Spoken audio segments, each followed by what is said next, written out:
And I met Nipsey back in 2009 when I was in college. He used to do shows up in Seattle. And I had a teammate that was from the Crenshaw district that put me on Nipsey, his name was Darnell Gant. He went to Crenshaw High School and everything. He's the first one to put me on Nipsey's music back in 2008. 2009, we communicated on Twitter somehow. We exchanged information. He came to Seattle, gave me some tickets. I got to chop it up with him. And then ever since then, we've been close. No matter, what walk of life you are, what he stood for, you can relate to if you're on the everyday grind. And I spoke about, what he called the marathon.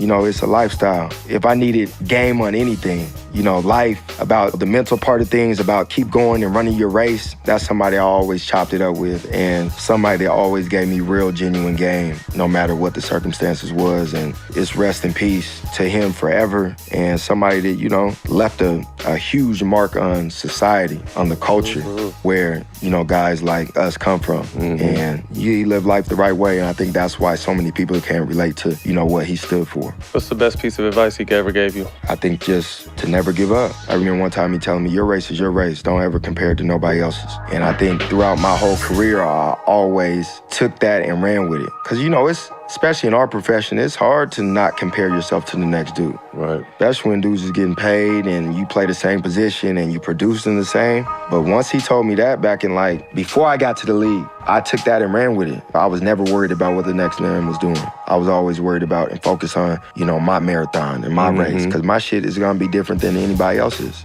So how can I compare mine to somebody else when we're running two different marathons, two different races? I think that's probably the best advice he gave me, and I take it in. Message! Grown niggas treat me like they OG, holding on to every word that the tiny loc speaks. I had a vision. Now listen!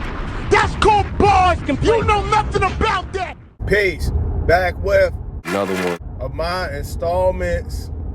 Let's talk about it. In that clip, you just heard Isaiah Thomas speaking about his friendship with the late, great Nipsey Hussle, R.I.P.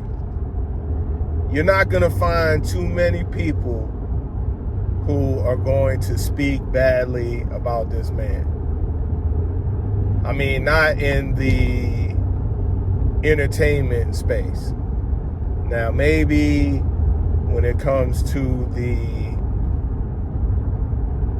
street life situation, you might run across somebody who does not rock with him like that. I'm sure that there's people out there, but this man was a great dude, man.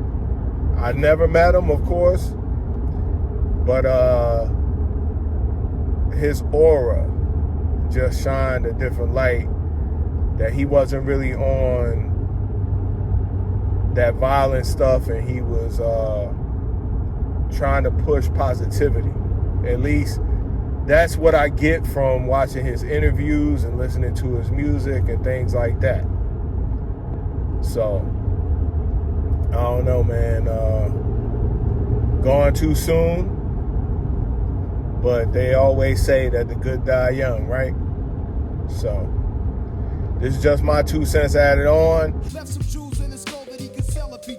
Look, this is just free advice from me to you. You take it or you throw it away. It don't matter.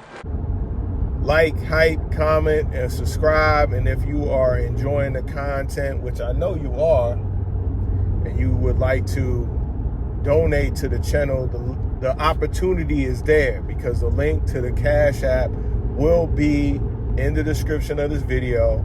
It is also in the description of the channel.